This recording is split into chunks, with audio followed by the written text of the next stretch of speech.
வெற்றிகரமான சேல்ஸ் பர்சனுடைய பழக்க வழக்கங்கள் என்ன? த கிரேட் சேல்ஸ் பர்சனுடைய குட் ஹேபிட்ஸ், கிரேட் ஹேபிட்ஸ்லாம் என்ன? அதான் பாகம் நம்பர் 11. வெற்றிகரமான விற்பனையாளர்கள் தனது அடுத்த நாளுடைய பிளானை இன்றைக்கே எழுதி வைக்க ஆரம்பிச்சுருவாங்க. நாளைய டார்கெட் என்ன, நாளைக்கு நான் என்ன ப்ராசஸ் பண்ண போகிறேன், என்ன என்னுடைய ஸ்ட்ராட்டஜி என்ன அப்படிங்கிறத முந்தின நாளே அவங்க அவங்களுடைய டைரியில் குறித்து வச்சுருவாங்க. டைரியில் மட்டும் இல்லை, அவங்களுடைய பிரெயினில், ஆழ் மனதில், சப்கான்ஷியஸில் அவங்களுடைய ப்ராசஸ்லாம் உள்ளே ஃபிக்ஸ் பண்ணி வச்சுருவாங்க. ஃபிக்ஸ் பண்ணி வச்சுட்டு நைட்டு தூங்கும்போதும் கூட சரி, அடுத்த நாளுடைய இலக்கு என்ன, அடுத்த நாளுக்கு நான் யாரை நான் பார்க்க போகிறோம், அடுத்த நாள் அவங்கள என்ன எப்படி நான் மீட் பண்ண போகிறோம், அவங்களுக்கான விஷயங்கள் நம்ம என்னென்னலாம் பண்ண போகிறோம், அதில் ஸ்டாக் இருக்கா, அதுக்குரிய என்னென்ன நம்ம சிஸ்டம்லாம் ப்ராசஸ்லாம் என்னென்னலாம் பண்ண போகிறோம் அப்படிங்கிற விஷயங்களை முழுக்க மனதிற்குள் அசை போட்டுக்கொண்டே இருப்பார்கள். வாயில் இல்லை, மனதிற்குள்ளே அசை போட்டுக்கொண்டே இருப்பாங்க. நாளைக்கு நான் இத்தனை மணிக்கு இத்தனை நாளில் இந்த நபரை இன்ன காரணத்திற்காக சந்திக்க போகிறேன் அப்படிங்கிற அந்த டைம் ஷெட்யூலை அப்படியே தனித்தனியாக பண்ணி வச்சுருப்பாங்க. அது தவிர டெய்லி காலையில் வெற்றிகரமான விற்பனையாளர்கள் என்ன செய்வாங்கன்னா, காலையில் 9 மணிக்கு என்னுடைய ஆஃபீஸ் ஆரம்பிக்குது, 9 மணிலேருந்து 10 மணி வரை நான் என்னென்னலாம் ப்ரொடக்டிவாக வேலை பார்த்தேன், 10 மணிலேருந்து 11 மணி வரைக்கும் நான் என்னென்னலாம், 1 மணி நேரத்துக்கு ஒரு லாக் ஷீட்டை அவங்களே ப்ரிப்பேர் பண்ணுவாங்க. யாரும் அவங்களுக்கு மேனேஜர்னு ஒருத்தங்க இருக்க வேண்டிய அவசியமே கிடையாது. அவங்கள டிரைவ் பண்ணிக்கிட்டே இருப்பாங்க.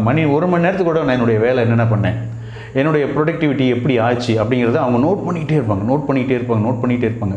இந்த ப்ராக்டிஸை எல்லா சேல்ஸ் பர்சனும், நீங்கள் இன்சூரன்ஸாக இருக்கலாம், 2 வீலராக இருக்கலாம், 4 வீலராக இருக்கலாம், டெக்ஸ்டைலாக இருக்கலாம், மொபைல் ஃபோனாக இருக்கலாம், ஜுவல்லரியாக இருக்கலாம், எதுவாக இருந்தாலும் சரி, நான் தினசரி என்னுடைய ஒரு மணி நேரமும் எந்த விதமாக நான் பயன்படுத்தியிருக்கிறேன் அப்படிங்கிறத நமக்கு நாமளே எழுதி பார்க்கும் பொழுது, இந்தந்த நேரத்தில் நான் ப்ரொடக்டிவாக செமையாக சூப்பராக இருக்கேன், இந்தந்த நேரத்தில் நான் கொஞ்சம் வேறு மாதிரி இருந்திருக்கேன், மைண்டை வேறு மாதிரி வச்சுருந்துருக்கேன், அப்படின்னா நான் என்னையை மாற்றிக்கணும் அப்படிங்கிற நாமளே நமக்கு ஒரு ஃபீட்பேக்காக கொடுத்துட்டு அடுத்த நாள் நம்மளை திருத்தலாம் இல்லையா?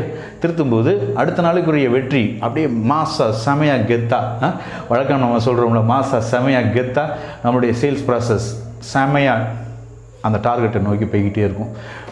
அடுத்த லெவல் சேல்ஸ்மேன்ஷிப்போட அடுத்த லெவலை நோக்கி நம்மளுடைய ப்ராசஸ் போய்கிட்டே இருக்கும். நாம் நம்மை கவனிக்கிறோமா, நம்ம மேனேஜ் பண்ணுறோமா? நமக்கு மேனேஜர்ஸ்னு யாருமே தேவையில்லைங்க. சூப்பர்வைசர்ஸ், டீம் லீடர்ஸ் அப்படி இப்படிலாம் தேவையில்லை. நம்மளுடைய 9 to 10 லெவல் அந்த 1 மணி நேரத்தை என்ன செலவழிச்சிருக்கோம், அந்த 6 மணி வரைக்கும் 8 மணி நேரமோ 10 மணி நேரமோ ஏதோ நம்ம ஒர்க் பண்ணுறோம்ல, அது ஃபீல்டாக இருக்கட்டும், ஷோரூமில் சேல்ஸாக இருக்கட்டும் சரி, எதுவாக இருந்தாலும் சரி, இன்றைக்கி ஒரு மணி நேரம் என்னென்ன நாம் ஒரு ப்ரொடக்டிவிட்டியான ஒரு ஆளா அப்படிங்கிறத நாமளே புரிந்து கொள்ளணும், அறிந்து கொள்ளணும். அதுக்கு அடுத்த லெவலுக்கு நம்ம முயற்சி செய்யணும். Love you all. மனங்கள் மலரட்டும், உங்களுடைய விற்பனை பெருகட்டும், வாடிக்கையாளர்கள் மனசு மகிழட்டும். உங்கள் நண்பன் the coach from Alpha NLP. Bye bye, see you all.